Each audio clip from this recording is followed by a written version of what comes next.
I'm the chef Vikas Khanna. I started Feed India right in the beginning of April, in which we realized that after the lockdowns, there's going to be a very important issue of food in many parts of India, especially the one places which are more vulnerable, like old age home, orphanages, leprosy centers. And that is when we started our little food drive, where we will request people on social media that please go and check in your neighborhood, ask the caretakers of these places if they need any dry ration. When we say dry ration, we means rice, lentils, whole wheat flour, tea, sugar, salt, spices. This is when we say it's the dry ration kit.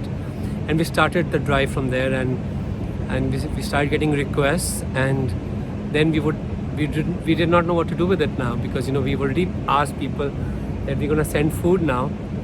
Then we again use social media to request people to connect us with anyone who sells wholesale ration in these cities. So that was another challenge, because we will connect to that person. I'll buy the ration, but I do not know how to take it from point A to point B.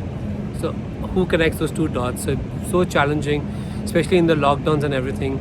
And then we got great stroke of destiny that we connected with Mr. Satyaji from NDRF, and he is the one who actually told me that this is National Disaster Response Force, Vikas.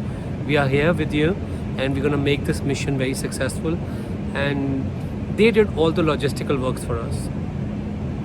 I think one of the biggest challenging of running such a huge operation in more than 125 cities was that I'm in New York and totally different time zone. So when it's day in India, it's night here, and when it's night, it's day here. So I had to first of all adjust my body clock to this, because I knew it that if I'm going to get into this, I have to be up all night, because we'll be running this operation non-stop. And the most challenges will happen in the morning when the deliveries are happening. So all night I'll be sitting on my phone and my computer and trying to coordinate deliveries. And that was the best part. That when a delivery would reach someone, and I'll put a Shah Rukh Khan song and I'll dance, yelling and screaming. And when I couldn't keep my promise, I will cry like a child, because I knew that I'll have to find more sources. I need to find more contacts. How I can do this without this being repeated again and again.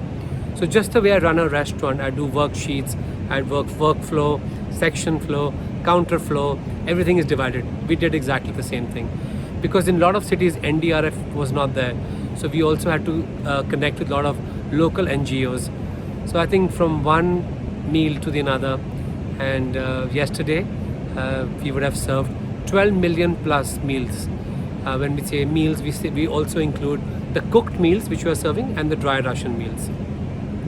So the dry ration meal is going to orphanages, old age homes, abandoned parents' homes, also in leprosy centers. We are also doing a lot of places with the transgender community. We are doing a lot with people living with AIDS, people with disabilities. We are doing a lot of railway stations, gas stations, bus stops, inside the trains. In the quarantine centers, we are doing food. These are cooked meals, but also in combination to dry ration meals. But in the last more than 2 months has been most gratifying for me. I remember on 11th April we aborted this entire operation, because it was very difficult, because you don't meet all the people who think like you. You meet a lot of people who want to cheat, and it was heartbreaking. But when I told my mom that, Mom, I can't run this operation because it's very difficult, because I'm too far. If I was in India, I'll have less challenges, but I'm too far and it's very difficult to connect with so many people. And she said, my city, my people, my country has trained you to become a global chef. When my country needs you, you need to stand in the middle and feed people.